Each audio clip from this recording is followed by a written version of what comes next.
Hello everybody, welcome to Reacting Reddit, where real humans read and react to Reddit comments.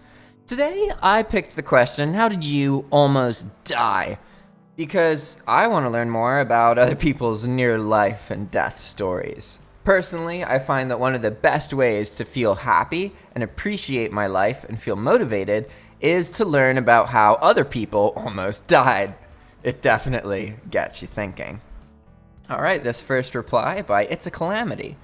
I fell into a pool underneath a sheet of ice. I was about 8 and have a very distinct memory of looking up and seeing nothing but ice above me, no openings, and that terror. Luckily, my dad was able to dive in and get me up. Scary. Oh, fuck. Oh god, that does sound terrifying. Especially, like, I'm imagining the view from the top, like seeing somebody trying to press the ice. It depends how thick the ice is, but at 8, I guess it doesn't take ice that thick at all. Man, that sounds intense. A kid in my elementary school fell through some ice on a golf course and died of hypothermia. Holy shit. Don't walk on ice, kids. My dad grew up in Vermont. It gets super cold there, and most ponds and lakes freeze over completely enough to walk over it. Early spring, and his brothers were walking, and he fell through. His younger brothers got him out, and they ran home. He snuck through the basement window and threw his clothes in the dryer so his mom wouldn't know. That's pretty funny. Being under ice is a scary thought for me. It is mainly because there is almost no way of knowing which way is the way out. Two other reasons being hypothermia and drowning. Oof. Ooh, epic post by Trigun Nerd. I was rafting in the Colorado River when I was 16. Our raft flipped over a waterfall. I got trapped under the raft, but managed to find breathing room in between the seats. Water kept rushing in my mouth and the waves were wild. I remember thinking very clearly, God, just let it be quick. I managed to push myself out and surfaced, only to realize I was caught between the raft and the rope wrapped around the outside to tug it to the shore. The guide didn't see me and was pulling the rope to swim the raft to the bank, choking me with it. I had to go back under to escape and was forced under the raft again. I managed to get out and was crying so hard. To make it worse, we flipped right where the souvenir photographer was. When we went back to the photo booth an hour later, there was a shot of me gasping for air with the rope around my neck. Our youth leader pointed and laughed, garnering laughs from everyone. I was made embarrassed. One of the worst things that happened to me. Damn, that's sad. Well, it's sad because I could see how it would be really easy to laugh at that, but in that moment also really hurt another person's feelings. So that's why we have to pay attention to the people around us. Sounds pretty crazy. I guess in that situation, it's kind of okay to laugh in the moment, but then you have to be like, wait, are you actually okay? Like, what happened? Like, I don't know. A reply to that by Firebird Flame. Wow, I'm sorry it had that ending. I'm glad to hear you were okay in the end, though. Your youth leader sounds like a terrible person. I hope they don't work with kids anymore. I had a close experience on the Colorado River as well. Not as scary as yours, but our raft flipped and got stuck on a rock like 20 feet before some really dangerous rapids. I was holding onto the end of a chain of like 4 people, and I had lost my grip. My best case scenario would be getting torn up. Guide kept blaming us afterwards for not listening to him. I don't think I'll ever go rafting again. What? I thought what my whitewater rapid experience was terrible. I'm glad you survived. After my experience, I'll never do it again. What? What was your experience, man? I guess we'll never know. When I was in 6th grade, I had a friend die in a whitewater rafting accident. This really makes me think of what her last moments were like. I'm glad you made it alive. And I'm going to curse that youth leader with a curse that makes every dog ever hate him. Damn. Cool curse. Apparently whitewater rafting's pretty dangerous. There's like 4 people being like, oh yeah, I almost died doing that too. This reply by Riddlemaster of Head. Taking off in a regional jet from LAX when an Aeromexico 737 crossed the runway ahead of us against flight control orders to hold. According to an article in the LA Times 2 days later, it was the closest near miss at the airport in 25 years. And the distance between us and the other plane was fewer than 2 feet. Oh, that's terrifying. I mean, I would rather be on a jet that's trying to take off and hit something than a jet that's in the air and crashes. But both scenarios sound really bad. All we felt was a very steep takeoff, followed by a very quiver-voiced pilot apologizing for the rough takeoff. Had no idea how close we were until we read the article in the paper. All we felt was a very steep takeoff. That sort of thing is something you never forget. It happened to me landing at SFO. We circled San Francisco for almost an hour after. The flight attendants were shaken. We were told to follow up once we landed. We didn't because honestly we were shaken and didn't want to know. Jesus, you were nearly on a Mayday episode. Always sounds like a repeat of the Tenerife disaster. Oh man, that sounds intense. A lot of these are intense. I guess that makes sense. It's about how you almost died. This reply by Yawning Figaro. A landslide. Heavy rain dislodged a large boulder on the mountain behind my house, and it fell on my room while I was sleeping in my bed. I lost consciousness and awoke in my garage, having no idea how I wasn't underneath the huge boulder. I spent 3 weeks in the hospital with a broken leg and jaw, and a concussion, and blood clots in my brain. Woof. A reply to that by Mr. Steal Your Girl. Yeah, bro, I can't go outside things as much, lol. I almost died in the Grand Canyon and had to be helicoptered out from the bottom. Oh man. This reply by the Food Fighter. When I was 12, I had bronchitis and walked to my doctor's office to get checked out. On the way home, I had to cross a busy intersection. I did everything I was supposed to. I waited my turn to walk, and I looked both ways. Started to cross, and I was hit by a flower delivery van trying to beat traffic. My left foot was trapped between the front tire and the asphalt when he hit the brakes, essentially grinding my foot into the road. Ambulance took me to the emergency room where the same doctor I had just seen looked me over. I lived in a small town, so I had to be transported to a hospital 3 hours away that had surgeons capable of treating me. On the way there, my ambulance was very nearly Tboned by an 18-wheeler. First night in the hospital, they tried to hook me to an IV. The nurses tried about a dozen times to hit the vein and failed every time, collapsing 2 veins.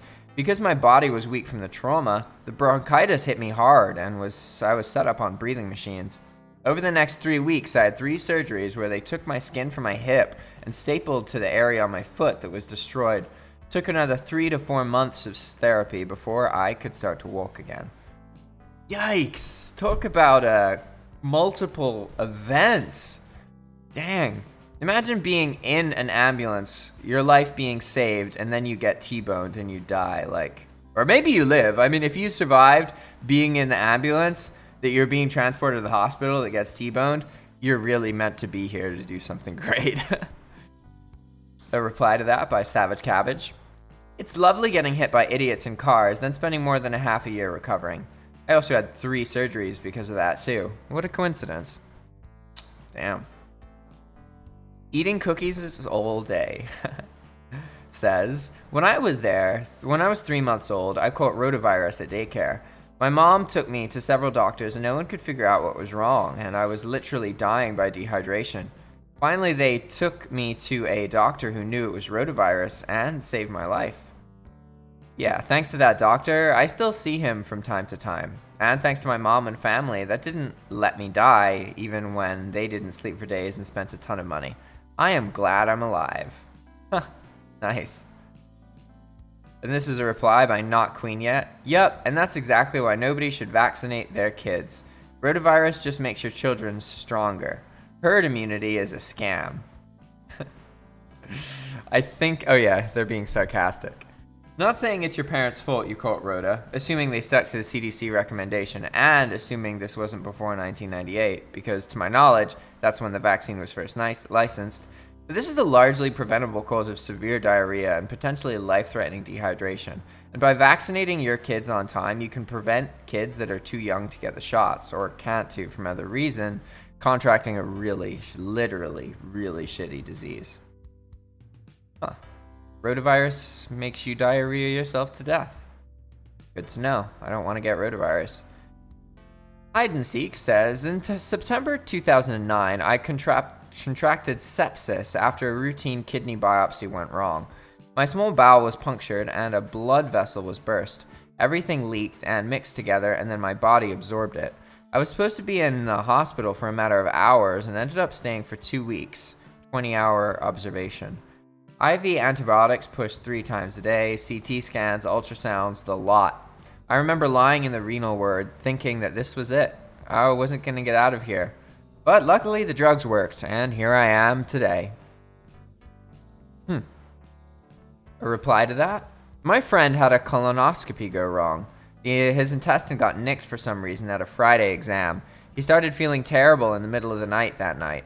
He waited till morning to ask me to take him to the emergency room. He was dead by Tuesday. Eesh, jeez.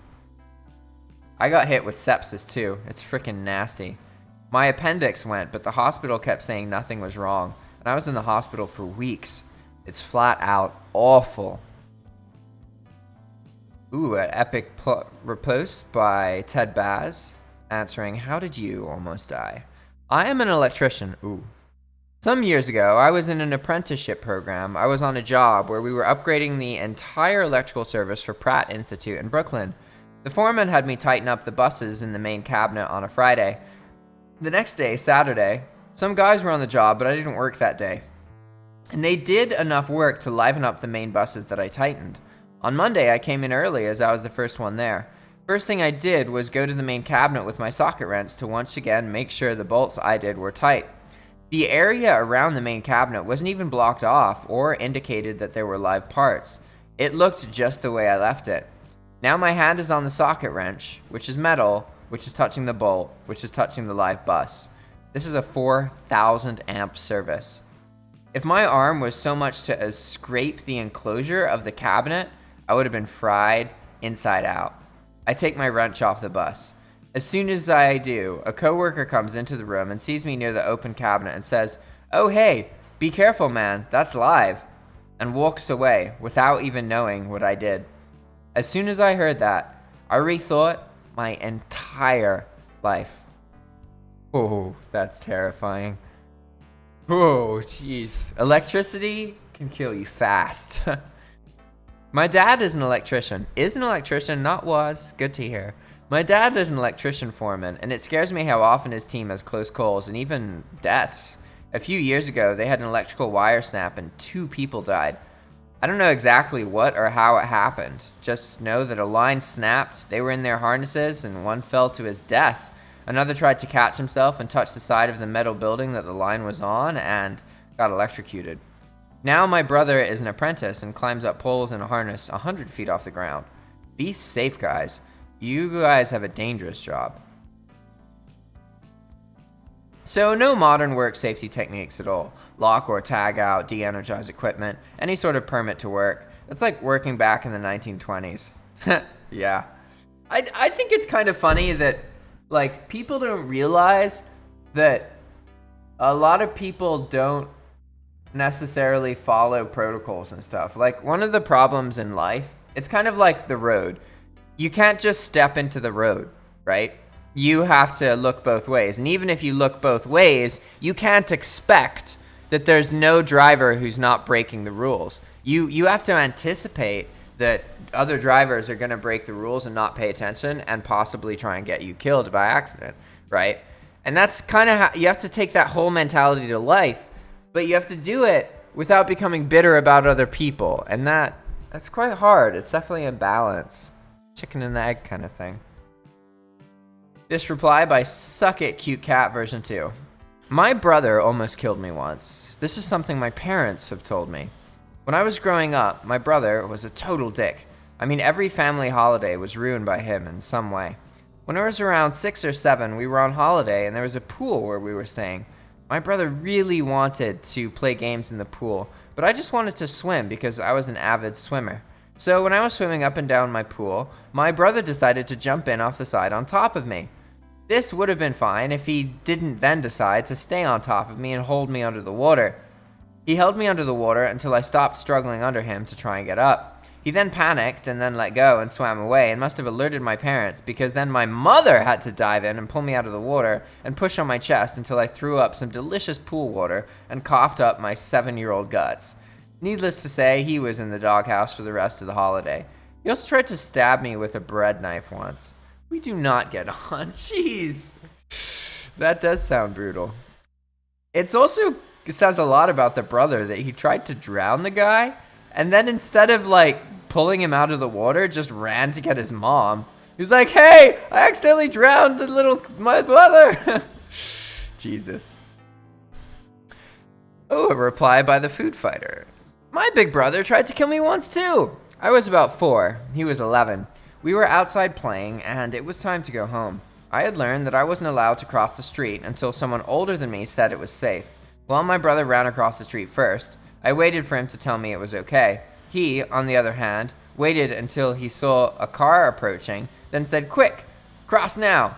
Luckily, the car stopped me and stopped. My mom saw the whole thing and rained down a shitstorm on him. Ha. Yeah, this is like the classic problems growing up, basically, and how very young people or immature people can hurt others. Yeah, it's really easy to innocently be like, it'd be funny if this person almost gets hurt, because, you've never died before, so why would you expect that you could do something that would kill you? Your whole life you've been alive playing tricks on your brother and all that kind of crap.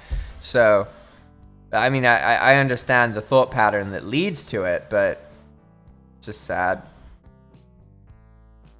Lucky, though. I have a brother like this, too, by Super Awkward 91. And I still dislike him very much. It wasn't just typical physical abuse that he subjected me to while growing up, but all sorts of other abuse too. Needless to say, I still have mental trauma from it, and had a very time trusting males as a whole. I feel you, it sucks, especially when the family expects you to like them even after knowing all the shit that they put you through. Oof. Love Jelly Beans says, my brother stabbed me in the back with a pair of cuticle scissors when I was 14. He was only 3 at the time. It was about a ½ inch from the spine at the lumbar region. The doctor said that he could have paralyzed me. I had to sit in a chair upright for 3 to 4 days before I was able to move around somewhat freely. I'm 35 now and I still have the scar. We're good now, but I sometimes bring it up when he's being an ass. Similar situation with the brother trying to kill me thing. It's soaking hard because family is always like, he's your brother and you have to talk to him and love him. And I'm like, nah, he tried to kill me. Oh, man. Poked around and prodded my stomach. A week later, I was even worse and hadn't kept anything down or been to the toilet. So ended up at A&E where I was given a pregnancy test, negative, and poked and prodded again and told I probably had gastritis, inflammation of the lining of the stomach. I was given pills and sent on my way. The night I collapsed on the bathroom floor after vomiting again. My mom and my boyfriend drove me back to the A&E. I was triaged and given paracetamol and then ignored for 3 hours until my mom asked a nurse when I was going to be seen. I was then taken to the A&E where I was poked and prodded again and given some more pain relief. It wasn't until 10 hours after arriving at A&E that a doctor managed to get my bloods. I was severely dehydrated and they had to use an ultrasound to find my veins. And they found that my blood protein level was close to 400 instead of a normal 6 or 8, indicating I had a severe infection somewhere. The doctor called 2 surgeons down immediately who poked and prodded at me, but this time asked me to breathe in while they poked my right side, and I was blinded by pain. So it didn't take them long to diagnose me with appendicitis, and I was rushed off to get scanned, which showed my appendix had already burst inside me.